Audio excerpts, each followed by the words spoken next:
Sound জোরে বলো। হ্যাঁ, শুরু করে দিচ্ছি। আসসালামু আলাইকুম, আমি রাবেয়া ফেরদৌসী, ইডেন মহিলা কলেজ সমাজবিজ্ঞান ডিপার্টমেন্টে বর্তমানে অধ্যয়নরত।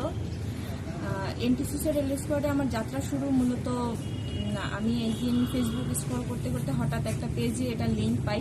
তখন এটার ভিতরে ঢুকে দেখে আমার ভালোই লাগলো যে সবাই মানুষের জন্য কাজ করতেছে। আসলে আমরা বিভিন্নভাবে মানবতার জন্য কাজ করি, কিন্তু এভাবে আসলে সবাই করে ওঠে না। তো সেই জায়গা থেকে আমি করি।